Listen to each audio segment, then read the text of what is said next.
Spicy நாட்டுக்கோழி பிரியாணி எப்படி பண்ணலான்னு பார்க்கலாம். 200 ml தேங்காய் எண்ணெய், 600 கிராம் பல்லாரி, தேவையான உப்பு, 2 டீஸ்பூன் பட்டை கிராம் ஏலக்காய்த்தூள், 1.5 கிலோ நாட்டுக்கோழிக்கு தேவையான அளவு இஞ்சி பூடு பேஸ்ட்டு, 500 கிராம் தக்காளி நல்லா மசிஞ்சக்கப்புறம் 4 பச்சை மிளகாய், 100 கிராம் மல்லித்தலை, 50 கிராம் புதினா, ஒரு எலுமிச்சம்பழம், 1.5 டீஸ்பூன் மிளகாத்தூள் எல்லாம் மிக்ஸ் பண்ணிவிட்டு கறியை நல்லா கழுவி மஞ்சள் போட்டு கழுவி எடுத்து ஆட் பண்ணிக்கணும்.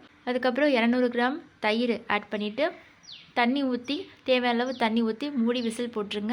15 நிமிஷம் ஹை, 10 நிமிஷம் சிம் விட்டுட்டு கறியை எடுத்துகிட்டு அளவு தண்ணி ஊற்றணும். எவ்வளோ அரிசி எடுக்கிறீங்களோ அதுக்கு டபுள் மடங்கு இந்த கிரேவி தண்ணி இருக்கணும். நல்லா கொதி வந்ததுக்கப்புறம் அரிசியை போட்டுட்டு இந்த மாதிரி மூடி ஹையில் 5 நிமிஷம் விட்டிங்கன்னா இப்படி கொஞ்சம் சேராடும். அப்போது வெந்த கிரேவி அந்த கறியை போட்டுட்டு அதே மாதிரியே மிக்ஸ் பண்ணிவிட்டு 5 நிமிஷம் மீடியம் ஃப்ளேமில் விட்டிங்கன்னா இந்த மாதிரி ஆயிடும். இப்போ 4 டேபிள் ஸ்பூன் நெய் ஆட் பண்ணி ஃபுல்லாக க்ளோஸ் பண்ணி விசில் போட்டுட்டு 10 to 15 நிமிஷம் ஃபுல் சிம்மில் விட்டிங்கன்னா தம் பிரியாணி ரெடி. மம்மம் சேனலை சப்ஸ்கிரைப் பண்ணிக்கோங்க. தேங்க்யூ.